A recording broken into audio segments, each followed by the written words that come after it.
I'm not. I can't afford to not record. Welcome to season 6 of the Be Your Own Kind podcast, where we believe that you deserve the space to just be. I'm so excited to share another season with you, packed with fresh perspectives, practical tools, and inspiration to enhance your already amazing self. I hope you enjoy the new content just as much as I've loved bringing it to you. Stay inspired and always remember to be your own kind. Well, hello, Karlynn. Welcome to season 6. You are our first guest on the Be Your Own Kind podcast this season. We're so happy to have you. Thanks for being on. Absolutely. And thank you for having me. This is very exciting. And then to be the first, Nita, I'm honored. I am honored. Yes. It's always a great time to meet like great energy and great people. And I feel that off of you right off the bat. So can you tell the listeners a little bit about yourself? Yes. Well, my name is Karlynn, and I am based out of Atlanta, Georgia. And I am a psychotherapist in private practice, actually transitioning out of therapy into more of my coaching practice as a liberation strategist. And I am very excited to be here and just share about who I am, what I do, and my journey. I love that. So what made you transition from psychotherapy into a liberal strategist? So, excellent question. I love what I do, and I love therapy. I love being blessed with the opportunity to help so many people. And I've done it for a while now. My father passed away 3 years ago, and I changed. And upon that, thank you. Upon that happening, it's been a push and pull. Me, at 41, he passed. And so I had lived a good amount of life one way. And then something that traumatic happens and your world changes. And in my world changing, I changed. And my capacity to do therapy is no longer what it used to be. And so being in Karlynn fashion and wanting to live out my gifts, I figured out a different way to still be able to pour into people, but just in a different capacity. And so that really is the base of my transition out of therapy. Wow, I love that. In life, we have to pivot. Like, it doesn't mean that our purpose changed, just how we go about it. So I love that you just pivot. You like, I'm not feeling this anymore. I'm just gonna pivot to something else while still fulfilling my purpose. And I think that's amazing. Thank you. And it's part of what I teach, what I do with my clients, right? Like, we have got to make putting ourselves first a priority, the top priority. And so while it's not necessarily the easiest thing to do, it is the best thing to do for me. And that's the way I'm living my life now. I love that because we tend to think of others, which we're supposed to do, but I'm learning like it's a balance, right? The more you pour into you, the better you are for the people around you. And if you're empty, you kind of snappy and nobody want to be around you anyway. So it's always good to try to keep that balance and keep your bucket as full as you can. Not a glass. We need a bucket. We need a bucket. I like it. We need a bucket. Nah. After COVID, we need buckets. We are no longer with the glass. I like it. That is the first I had heard that, but yes, that is so true. We need a bucket. We definitely need a bucket. And so, our first question is: can you share more about your personal journey of overcoming self-hatred and how it led to the person you are today? Absolutely. And oh my goodness, I work so hard to condense my story, but there's so many pieces to it. But I will give an abbreviated version. My first recollection of struggling with low self-esteem, poor body image was in 3rd grade. A few years ago, I was going through some paperwork and came across an old report card of mine from 2nd grade in which my teacher told my parents, Carla has a lot of friends. She is loved by her peers, but I often will find her in the cubbies crying, saying she's ugly and that nobody likes her. And when I first found that, and I'm reading, going through, you're excited, you're looking at all this old school stuff. And I read that and it brought me to tears immediately because I was like, how at so young? Like, why was I feeling that way at that time? And so it actually goes back further than I recalled, but I spent years, like decades, dieting, trying to manipulate my body, trying to fall into the standards that have been preset for us. I work with women predominantly. And so, as women, we are constantly trying to mold and shape ourselves to be something that we just were not designed to be. And that is where it started for me. So, because I struggled with low self esteem in regard to my body image, I then found myself becoming a people pleaser. I felt like I had to make up for not fitting the mold when it came to my body. So I did above and beyond in terms of being nice to everyone in order to fill that need of acceptance, wanting to make sure that I was accepted. And that was I spent decades operating in that way. And went on to pursue my degree in psychology.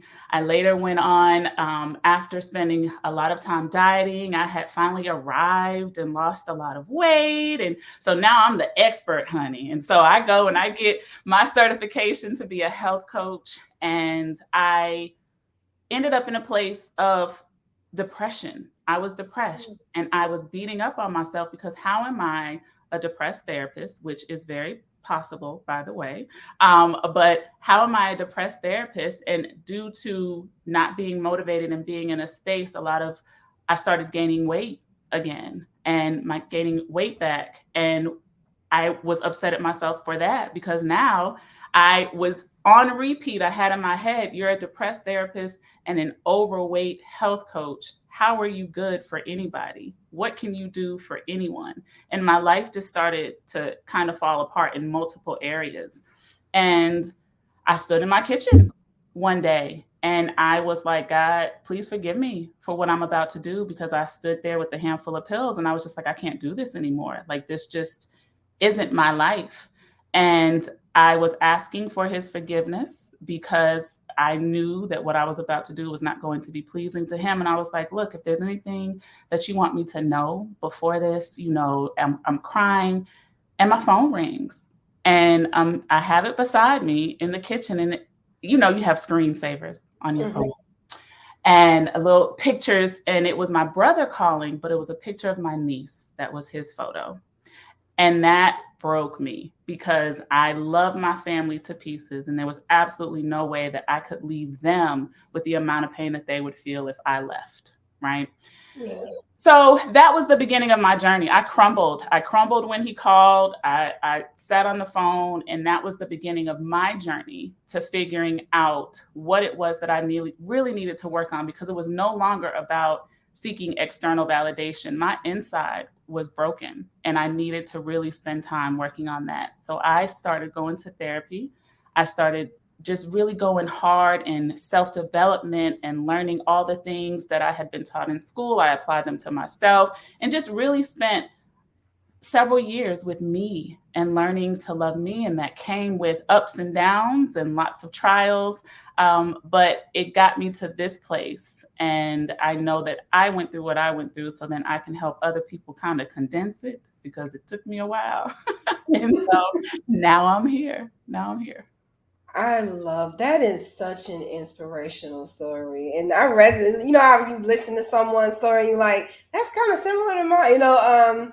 It's not it's similar in the sense of feeling like you have to succumb to the figment of other people's imagination, right? Because that's what body image is. It's the figment of it's other people's preference. You have to have a big this, a small waist, a hair this way, and being black is more than just body. It's your hair, right? Your skin, the shade of your skin, it goes a little bit deeper, and all of it is just a figment of, or a preference that's of being attracted to someone. So being attracted to someone instead of looking inward, like you're saying, to be attracted to yourself. And so I feel like I feel like a lot of women go through that, but we silently go through that. And then we reach the point where, like, you know what, if I'm not this successful person, then what am I? Because there's so many stresses on us to be successful. If I'm not this, then I guess I'm ratchet. If I speak a certain way, then I guess I'm too hood. And I don't think black men have that issue. You know what I'm saying? Like, I know they have their things, but trying to fit in a mold and trying to be like super person, I think black women struggle with that the most. And so I love that you broke free of that and was just like, you know what? I'm okay. I'm going to work towards myself and I'm fine the way that I am, because I'm going to be not just a figment of my imagination. I'm just going to be who I am and embrace who that person is. Absolutely. Absolutely. And it's so easy to lose that when you Yeah. get caught up in the day to day and living in this world. A large amount of my clients don't even know who they are anymore. They don't know something as simple as what they enjoy doing for fun, Yeah. because they have spent so much time doing what everyone around them wants to do. And so giving women permission show up authentically, to live a life that is pleasing to them, and to no longer seek validation from anyone but themselves. That's my goal. That's my I goal. love that. I love that. I always have a telltale of someone that kind of lost themselves. I say, "What's your favorite color?" I'll ask them their favorite something, and if it Mhm. takes them too long, I'm like, like they haven't even thought about what their favorite anything is anymore because they're so busy trying to cater to other people. So I get that people pleasing, but Yeah, that's a whole nother episode. it really is. It really is. Yeah. It's almost like people pleasers need a support group, right? Because you'll be doing well for a minute and then you have to catch yourself like, wait. I think I'm falling back into it. Wait a minute, I That's got to it. catch myself. So, yeah, That's it. people pleasing is a beast within itself. Like, it It really is. Yes. And it's part that's when I say it took me years. It takes a long time to break is. these habits, to change your thought patterns. It really takes a conscious effort to do this work. And people pleasing, I remember the first time, and we'll get into, let me slow down before I end up going all the way ahead and rambling on about all the things. Well, But that's okay because I'm off track. as as a people pleaser, I was about to say that was one of the pillars in what I teach for self-love is boundary setting, being able to set boundaries. And as a people pleaser, that is extremely difficult. All right. And so I remember the very first time I set a boundary with this same brother, by the way, and he called to ask me, could I babysit? And I didn't want to. I didn't have anything planned necessarily, but at the time I was in education, it was the weekend. I wanted my weekend. All right. And I remember him asking me, and one of the things you can do, a trick is to say, if you can't say no in the moment, you can say, you know what, let me get back to you. Let me check my calendar. Let me get back to you. Because then you can muster up whatever energy, courage you need to say no. Right. So I did that. And then I let him know that I couldn't, and I was petrified that he was going to be angry with me, that he was going to stop loving me, all of these things. And I told him no and cried right after I did it, because the stories I was telling myself around how he was going to respond had me very upset. And he said, oh, all right, cool, no problem. Let me call so and so, see if they're available. Hung up the phone, went on about his business. It wasn't a big deal. Called me the next day. And that was the beginning of me realizing that I actually can live through saying no. Right. Yeah. So it's all of this is such a journey. It's such a journey. It definitely is because most of the stuff is in our head. It is. You know what I'm saying? And then being afraid of being who you are, you learn that if a person don't like you for who you are, then they're not really your person anyway. So you're bending over backwards and making your life uncomfortable for someone that don't even need to be there. That's it. So the sooner you're true to you, the sooner you can take out the trash that's in your life. There you go. That built-in filter. All of Yep. these things, it really does come together to be a beautiful combination of Yeah. just a way to move through life that works for you. So yeah, that's I good. love I love that. So the name of your platform, which is super dope, Love is the Verb. Can you explain the significance of this phrase and how it encapsulates the work that you do? Yes. So I am definitely all things love, like just warm and fuzzy, lover of love in terms of like intimate relationships. So that definitely played a role in coming up with the name, but the root of it absolutely had to do with self-love. So it's love is the verb, and the tagline is I am the subject. All right. Mm. And so it's one of those things where you're like, wait, what is she talking about? But when you remember that subject verb agreement, right? If you had to have a subject, okay? And so if love is the verb, love is the action that has to be taken in order for me to be kind to myself, in order for me to show up authentically, in order for me to walk through this life with my head held high instead of down low, I have to actively engage in learning how to love myself. And so love is the verb, the most important verb, and I am the subject, the most important subject. I love everything about that. Thank you. Thank you so very much. I don't even have a follow up. I love. When I first saw it, I'm like, love is the verb. What a powerful sentence. Yeah. Thank And you. now then you add and you are the subject, right? I Yes, I love that. I mhm. love that. Oh God. Okay, so can you elaborate on what a liberation strategist means and how it differs from traditional therapy or coaching? Absolutely. Absolutely. Now, I have been trying to figure out what this would look like for me for a little while, because before the passing of my father, I knew that I wanted to kind of venture off and try something a little different, you know, the multiple streams, wanting to diversify a little bit, right? And so Mhm. I've had a couple of different names for myself in terms of my title. And then I worked with someone recently that helped me gain the clarity around what is my ultimate goal when working with women. And ultimately, I want them to be free, free from families' expectations, societal expectations, free from the voices in their head that tell them that they're not blank enough, not good enough, tall enough, smart enough, skinny enough, whatever enough. I want them to be freed from all of these things. And so what I did was I said, you know what? Okay. So I am going to help liberate them, provide the strategy for them to liberate themselves. Therefore, I am going to adopt the name of liberation strategist. And it does fall more under that coaching umbrella. My clients get the benefit of me being a therapist as well. And so I have that skill set that even as I transition out, I will never lose. And so it's just a matter of me kind of combining the two, whether it be through one-on-one, group coaching, or courses and things that I'm starting to work on as I start this pivot. Love that. I love that. I love that. I love that because that is a prison, right?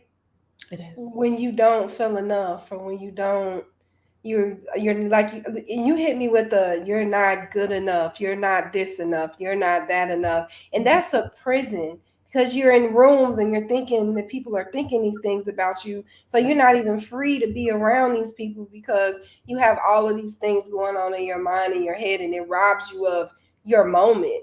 Yeah. Those things rob you of your present. So I think that's really cool that you're breaking people free of that, like that mental jail. It's a That's mental prison. it, Nita. That's it. We keep ourselves in bondage, and we're doing it to ourselves. We are the only thing in our way. Now, I say we're doing it. Of course, there's influences, right? Whether it be childhood experiences, things the societal pressures, like we kind of touched on some of that. Mm-hmm. However, it's in our minds, right? In the stories that we tell ourselves. Once we get the help around whatever maybe traumas we've experienced, right? Because that is absolutely necessary and plays a massive role in this process. All right, not going to minimize that part, but it Right. is a matter of being. Um, it can feel like being imprisoned in our own minds based off of the stories that we tell ourselves, and we have them on repeat. So breaking free from all of that is very important. I love that. And I'm going to skip to a question since we're talking about being enough. For those listening who feel like they aren't enough, what is the first piece of advice you would give them to start their journey towards self love and liberation? Pillar number one of my 5 pillar process. All right. And that is the practice of self compassion. You have got to be kind to yourself first. We grow up hearing so much about self esteem, but self esteem is fickle, very fickle. All right. Self compassion, no matter what the circumstances, no matter what the person beside you is doing or not doing in order to be able to elevate yourself or put yourself down, right? Self compassion is very consistent and it allows you to change the conversation that you have with yourself from one of self judgment and criticism to encouragement and empowerment. All right. And so, even this conversation right now, there's a way you connect with people. There's 3 components to self compassion, and they are self kindness. So that is the act of being kind to yourself first. We're more kind to people around us than we are to ourselves. We a lot of times would never say things to people that we say to ourselves. All right. And so being kind to yourself, the practice of mindfulness, being present, in tune with what it is that you're feeling, what is happening in the moment, acknowledging instead of suppressing whatever emotions that you're having. All right. And then common humanity, that is realizing that other people out there are having similar experiences. Will they be exactly the same? Probably not. Or maybe, who knows, in terms of, the timeline or what happened. But more times than not, it's just a matter of knowing that you're not alone, because a lot of times when we're going through things, we feel like we're the only one going through it and everyone else around us is doing so well. And that is more times than not false. And so, as I shared my story in the beginning, even you saying, I can relate to pieces of that, I get that. That's that common humanity piece, right? And if I'm not another pillar of the work that I do with clients is helping them embrace vulnerability. So if I wasn't willing to be vulnerable with my story and share, I never would have had that point of connection with you, and for you to be able to say, you know what, I get that. I understand. So self-compassion, being kind to you, is definitely the number one thing that I always encourage people to start with. I love that. Yeah, man. I'm thinking like, yeah, you're absolutely right. Like I would never walk up to you and say you're not good enough, you're not pretty enough. But I look in the mirror every day and be like, I don't think I could do this. I don't feel pretty enough. What are you doing What are you doing with your life? But I would never walk up to say that to a stranger, to a friend, to a family. I wouldn't do that. Exactly. And I think the self inflictions are not felt because I guess if you stab yourself for so long, you don't even feel the burn. No, you become numb to it. You Yeah, become numb to it. Yeah, absolutely. yeah.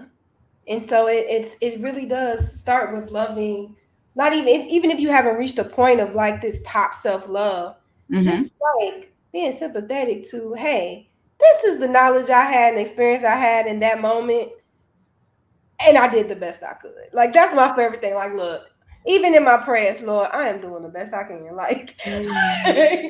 I feel like if I give my best, he got to take the rest. Like, it's nothing else I can do. Like, I'm literally doing the best I can with the Yeah. information that I have, with the wisdom that I have in this moment. Mm-hmm. I can't surpass my best. And I feel Mm-hmm. like that's even giving yourself grace. And Yes, it is. It absolutely is. That is part of self-compassion, right? Giving yourself grace. yeah. And it totally shifts the dynamic when you're able to do that for you first. Yeah. And you even touched base on like feeling alone and things. And that's why I feel the Bible talks about community, assembling yourselves and things, because if Yeah. Satan have you in a corner by yourself, yes, this is only happening to you. Yeah. Everybody hates you and nobody loves you and this and that, which we know is all false. Yes. Everybody has somebody out there that cares about them. I don't care who you are. Mhm. Even the murderers on death row have a parent sitting right there, have a sibling, a friend, or something. Everybody has somebody that loves them if you open your eyes and recognize that, you know. But if you're so caught up in feeling alone and you're in that corner and you allow the enemy to isolate you, you won't see that. That's it. That's it. The shame will take over. Yeah. It will take over and keep you exactly where the enemy wants you to be.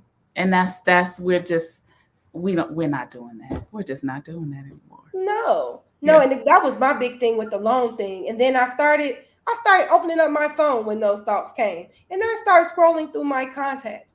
I said, look at all these contacts. Everybody in this phone cares about me. Yeah. And I can dial, and then I would start dialing numbers. Yeah. You know what I'm saying? And it kind of, and I don't have those thoughts, you know, anymore, because I have a safeguard. Like, nope, let me go to this phone, because no, I'm not alone. I'm not alone, you know. So, you know, just having those little tools, you know, in place when things or thoughts come up, because I feel like thoughts are the most dangerous thing.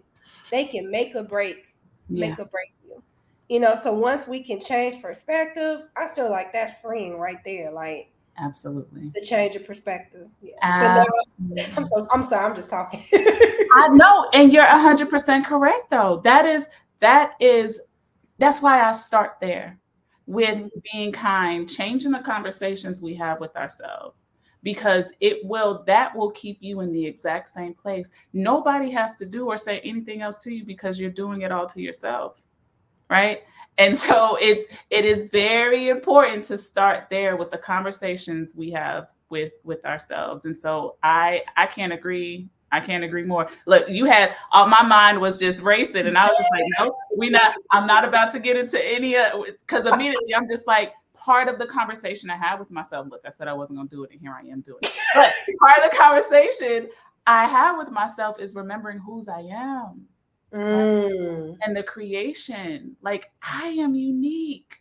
He took the time to mold me and give me all of these gifts and have created who I am for a reason, right? And so how can I doubt him? How can I talk about his creation in that type of a way? Who dare I, right?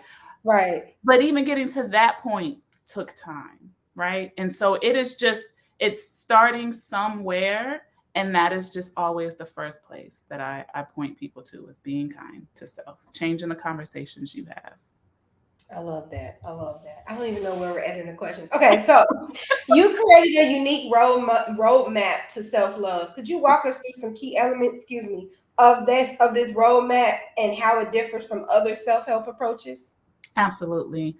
I think that self-love has become a little cliche and almost like this just abstract concept that's out there. And we know that it's meaningful. We know that there's some validity to it, but I don't feel like we talk enough about how to accomplish it.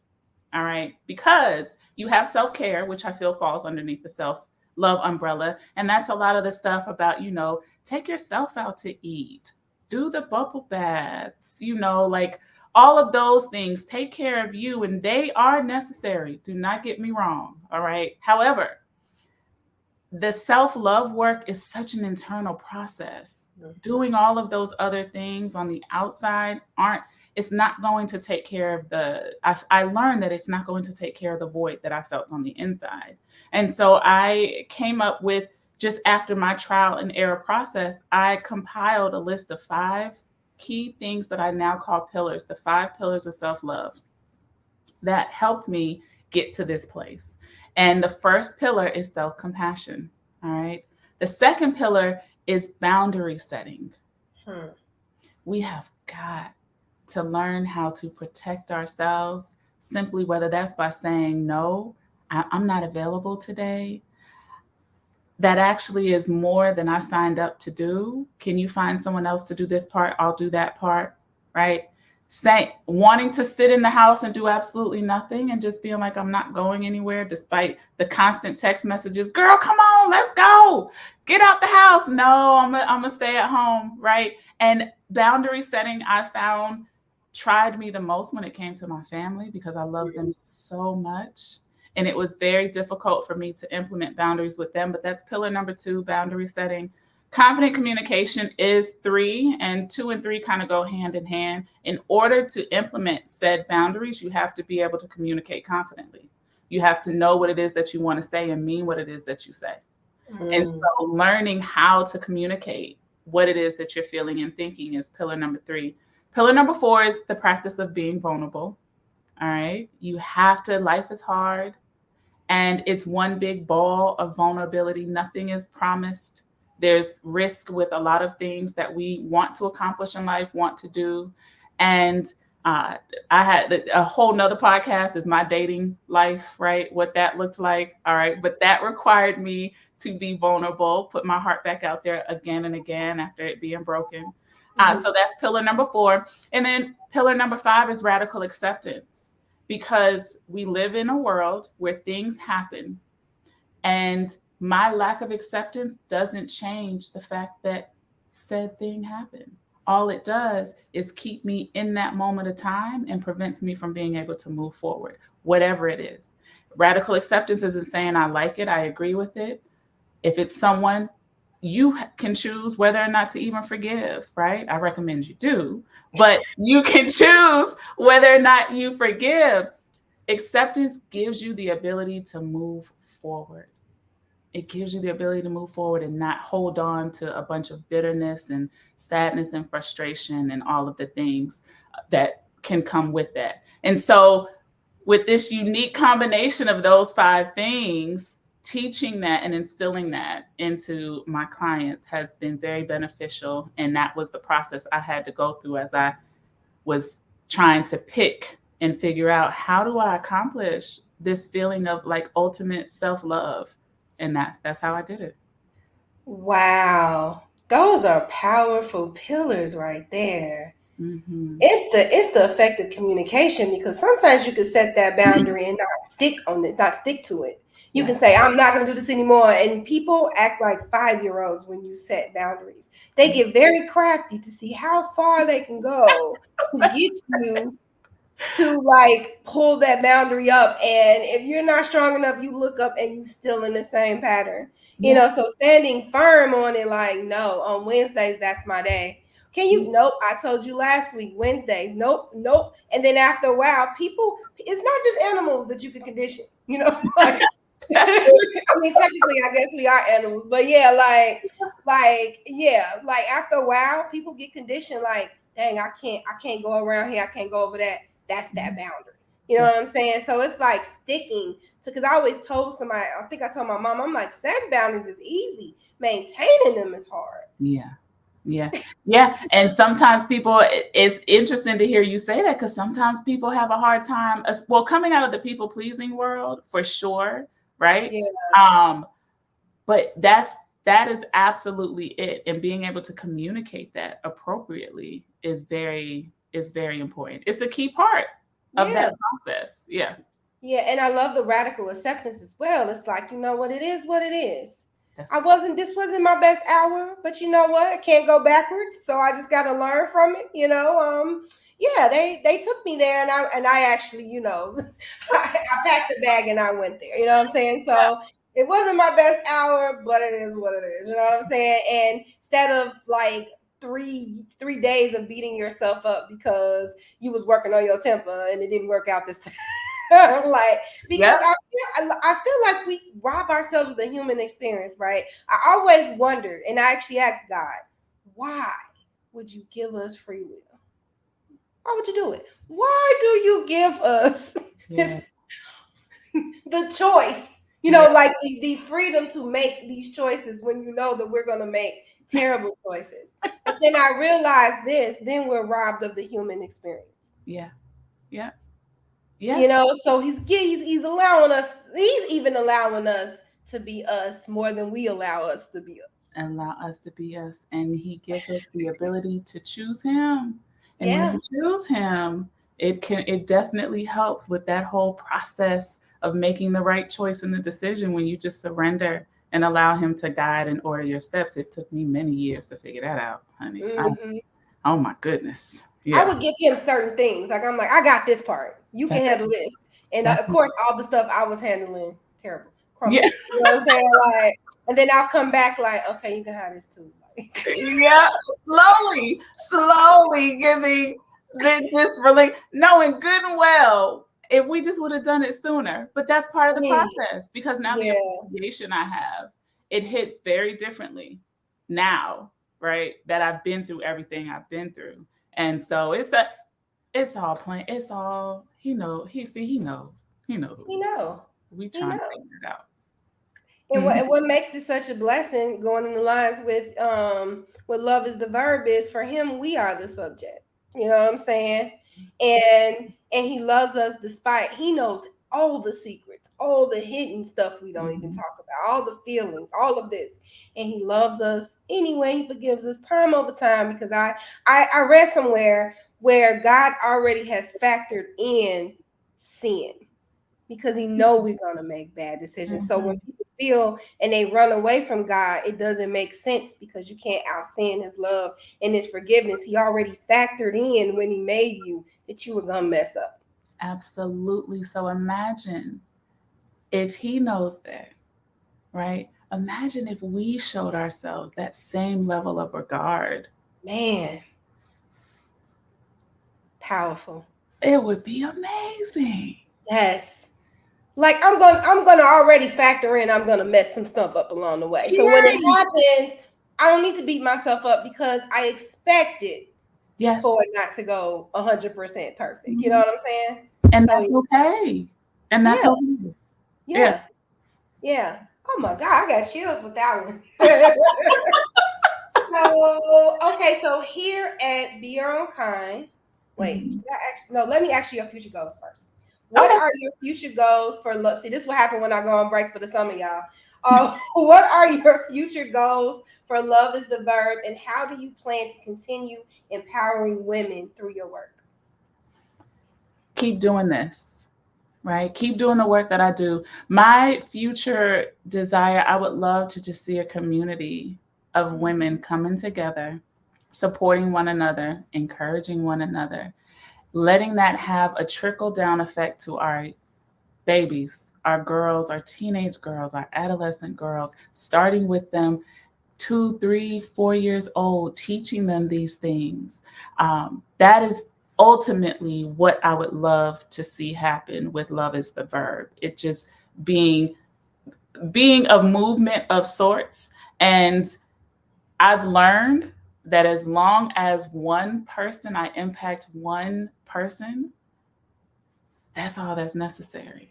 So starting there and allowing myself to make this pivot, showing myself grace, being kind as I figure this out, this new way of doing things out. But ultimately, my goal is to create just a loving community full of women and girls that learn how to operate in self-love and show up authentically. I love that. I love that. And you know, when you reach one, you do reach many, though. If Yes, you got that light bulb in somebody else, it'll light up somebody else. It'll light up somebody else and light up some. You only need to really help one person technically, that's it. because it spreads. It's contagious. Self Mhm. love is one thing about self love. Contagious. Self affirming. It's contagious. Somebody Mm. like, I want a piece of that. I want to Okay. smile like that. How'd you Yeah. do that? You know what I'm saying? So it only takes one. I know Yeah. I used to think about numbers, especially being, on social media. Like, man, I only got these 3 people that ever, but maybe the 3 people are reaching 3 people, and they reaching three Yes. people, and it's not about the Yes. numbers. It's Yeah. about just doing what God called you to do and fulfilling his purpose. He'll handle the rest. Yeah. I love that. I love this. Okay, the BYOK signature question is, if you can describe yourself in one word, what would it be? You know what? I'm a big subconscious person. And the first word that came to mind before you even finished the sentence was courageous. Love it. Why? Was courageous because everything everything requires courage. This idea of not feeling fear is false because fear is it's a response to whether it be danger or an unfamiliar experience, right? You are going to feel the fear. Confidence is birthed through practice. All right. So we talk about not feeling fear. We talk about being confident. You become confident in something because you've practiced it over and over again. But what I have come to learn is, for me, in order for me to be confident in something, in order for me to move past the fear, I most times have to have courage. I have to be willing to, with my whole heart, move forward and press through when it's really, really hard, when I don't know what the end result is going to be. And so courage is what I am definitely constantly striving. It used to be fearless. Fearless used to be what I would say, but I had to let that go because, honey, I feel all the fears. I feel them. They come up, and trying to get rid of them, just it wasn't even worth it. But it was more for me to start pushing past it and having the courage to do so. So that's my word. I love that. You said I got all the fear. And it's true, because most times people do it scared. They call it fearless, but it's really low key, just doing it Just scared. that's it. That's exactly it. Yeah, which requires courage. Yes, Yeah, yes, yeah. yes, it does. I love that. Man, Karlynn, I have enjoyed this. I have enjoyed this conversation. Same here. Thank you so much. I really, really appreciate it. And giving, doing this for your community is huge as well. But bringing me on to share and pour into that, be a part of that, I'm so grateful. So grateful. Yes, I'm grateful for you to be here. I always tell my guests, like, I'm like, randomly, I will just pop in DMs. How you doing? What you doing? You know what I'm saying? Because I feel like I meet friends. Like, Absolutely. yeah, it's just beautiful, beautiful. No one's a stranger. My mother always said that anyway. So I've just been blessed to have connected with like so many people just through this podcast, and I've learned from each and every last one of them. So I've learned a lot from you today, and I'm pretty sure listeners, you have too. Like self-compassion is step one, that pillar one. Now if you want to get through all the 5 pillars, you better contact Karlynn. And where will they contact you? You can go to loveistheverb.com. I have a page on there where you can reach out to me, fill out the information, and I'll get back to you. You can send me an email, hello@loveistheverb.com. And then TikTok, Instagram, Love is the Verb. You can always send me a message there as well. And don't hesitate. Please do. Please do. Yeah. Yeah. Yes, I love that. Anything else you want to share before we sign off? No, thank you. Thank you. Thank you. Thank you. Thank you for being a part. And like I said, listeners, be kind to yourself. I know I say this at the end of every every episode because it's important. Be kind to yourself, and in turn you'll be kind to others. And until next time, don't forget to be your own kind. Bye.